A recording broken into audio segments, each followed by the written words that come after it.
जय हिंद दोस्तों, फिर से हमने एक क्वेश्चन आपके लिए ला दिया है।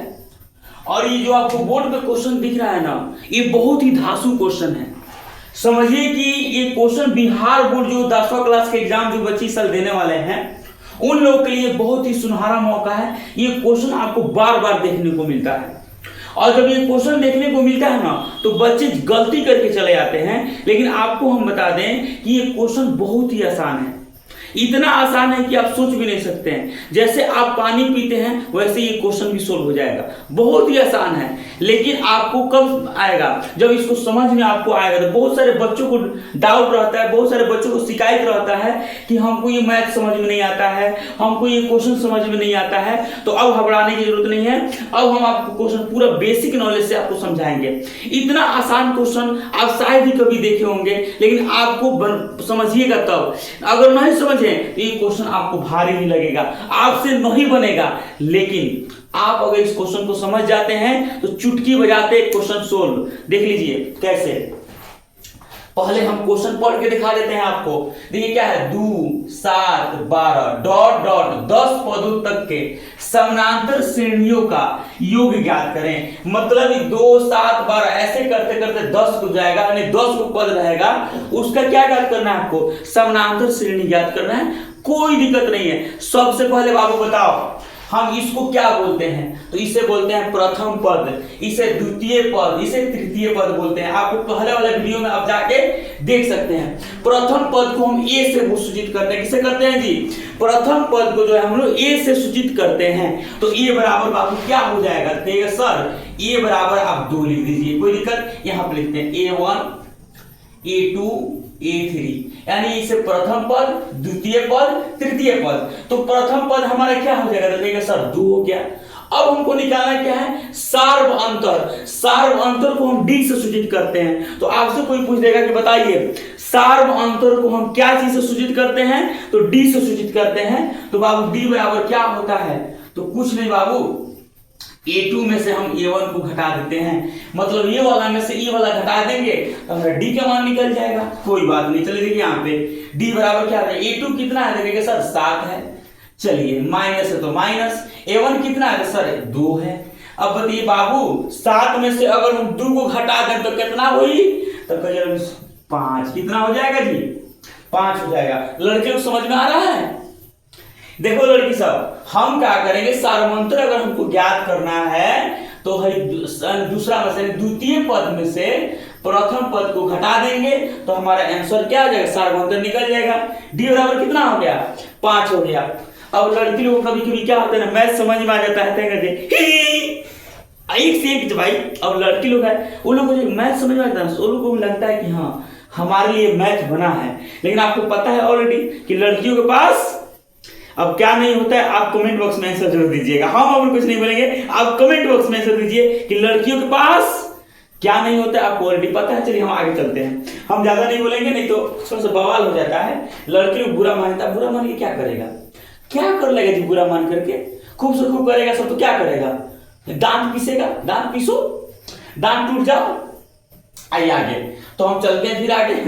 चलिए थोड़ा सा हंसी आ जा रहा है। आइए हम क्या करेंगे? कह रहे हैं कि 10 पदों का तक के सार्वअंतर श्रेणियों का योग ज्ञात कीजिए। जब कह रहे हैं आपको 10 पद ज्ञात करना है तो 10 पद ज्ञात करने के लिए n का वैल्यू जो आपका हो जाएगा 10 हो जाएगा। ये 10 हमारा क्या हो जाएगा? n का वैल्यू हो जाएगा।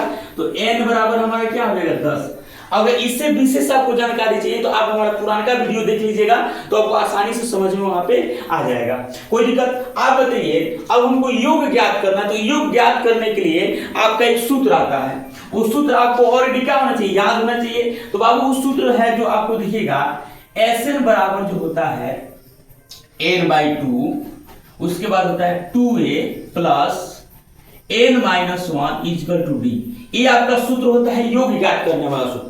ये आपको सूत्र याद करना होगा, क्योंकि हम पहले वाले आपको वीडियो में बता चुके हैं। तो अभी हम नहीं बताएंगे क्योंकि टाइम ज्यादा लगेगा। तो अगर आप चाहते हैं कि पुराना वीडियो देख लीजिएगा तो आपको आसानी से समझ में आ जाएगा। देख लीजिए यहाँ पे क्या है। अब बताइए n का वैल्यू कितना है भैया? तो कहिएगा सर n का वैल्यू 10 है। तो हम यहाँ पे लेंगे S 10। अच्छा यहाँ पर भी n है ना, तो इस n की जगह पे हम क्या लिखेंगे? तो भैया 10 लिखेंगे। 10/2। आइए यहाँ है तो अभी कोष है तो कोष दे दीजिएगा 2। अच्छा बबुआ बताओ सन 2 और 1 के बीच में कुछ नहीं किया तो कौन सी हुई है? गुना हुई। क्या हुई? हेजा गुना हुई। आ ए का वैल्यू कितना है? कहेगा सर ए का वैल्यू तो 2 है, तो यहाँ पे 2 लिख दीजिए प्लस n का कितना मान है भाई? n का मान 10 है, तो यहाँ पे बाबू 10 लिख दो माइनस 1 है तो 1। अच्छा भैया d का मान कितना निकलनी है संसार अंतर? तो है ये निकलनी है सर 5, तो हेजा लिख दो कौन सी 5 या फिर घेर दो, कौन दिक्कत? अच्छा हाई देखो कटता हो 2 बचे 10। आइए s 10 बराबर क्या हो जाएगा? तो बाहरवा तो 5 हो जाएगा भैया, और 2 दूना 4 हो जाएगा। अच्छा 10 को में से 1 को घटा दें तो कितना हो जाए? कितना हो? 10 को में से 1 घटी तो 9। कितना हुई? 9। तो हेजा लिख दे 9। अच्छा 9 हो गई। हाई 5 और कोष्ठवा के बीच में कुछ नहीं है तो कौन सी माने वो? गुना। तो हेजा लिख दो गुना। कौन दिक्कत? थोड़ा मार्कर चेंज कर ले। आइए यहाँ तो समझवा में आइए कोई। आइए s 10 बराबर क्या हो जाएगा भैया? 5, फिर कोष दीजिए 4 है तो 4 प्लस 9 के पहाड़ा 5 बार पढ़ो 9 बचे, तो हेजा कहिएगा सर 45 हो जाएगा। कोई दिक्कत? चलिए फिर यहाँ लिखिए s 10। आइए अब एक काम करिएगा 5 है तो 5 लिखिएगा। अच्छा भैया ये बताओ हाई 5 बा हाई कोष्ट बा, तो ये दोनों के बीच में कुछ नहीं खेलो सदा खाली स्थान बा, तो कौन सी लिखल जाए? गुना। तो हेजा लिख दो गुना। अच्छा 45 को और 4 को, तो कहिएगा सर 45 4 लीजिए ना 49 होता है, लिखिए जल्दी। हाँ लीजिए 49 हो गया। आइए यहाँ पे देख देते, यहाँ पे लिख देते हैं। आइए गुना कर दे। आइए अब 5 में 9 से गुना करो। गुना करने आता है ना आपको लड़के लोग? गुना करने आता है? नहीं आता है? देख लीजिए कैसे गुना किया जाता है, देख लो। तुम लोग शिकायत नहीं कर रहे हैं, हम बता रहे हैं। 5 45 के 5, 5 45 के 5, हाथ में कितना हुआ? 1 हुआ। और कर दे 5 45 के 5 हाथ में 1, तो लड़के लोग कहेगा सही सर सही कहता हूँ। अरे बकलोली सब 5 45 के 5 होगा और हाथ में 4 बचा गधा कहीं का सब, तो 5 45 के 5 हाथ में कितना हुआ? 4। अब 5 चौका 20, अब 20 में 4 जोड़ दे कितना हो जाए?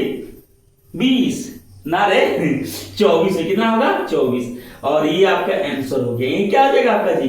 आंसर। यानी 10 पदों का योग कितना हो जाएगा आपका? 245। कितना आसान है आप जरा सोचिए, इतना आसान मैथ है। और ये मैथ आपको एग्जाम में 2 नंबर में पूछ देता है। कितना नंबर में जी? 2 नंबर में। कितना आसान है। मात्र अगर आपको समझ में आ गया ना तो ये क्वेश्चन मात्र चुटकी बजाते 2 मिनट में सोल्व। कितना मिनट में? 2 मिनट में। कितना आसान क्वेश्चन है, बशर्ते अब कहेगा आसान तो है लेकिन भैया सूत्रवा तो याद होना चाहिए। अब आपको सूत्र याद नहीं है, आपको ये कि हमसे क्वेश्चन हमको आता है लेकिन बनाने नहीं आता है। बकरोल दास क्वेश्चन पे सबसे पहले बनाने के लिए सूत्र याद करो। सूत्र याद रहेगा क्वेश्चन बन जाएगा, नहीं याद रहेगा तो कुछ नहीं। एक काम करो, चूल्हे भर पानी में डूब के मर जाओ, तुम्हारे लिए उसके पास कोई उपाय नहीं है। चलिए हम ज्यादा बात नहीं करेंगे आज की क्लास ये मैथ को, फिर हम नेक्स्ट वीडियो में ऐसे ही मैथ के साथ आपसे मिलते हैं। अभी के लिए जय हिंद।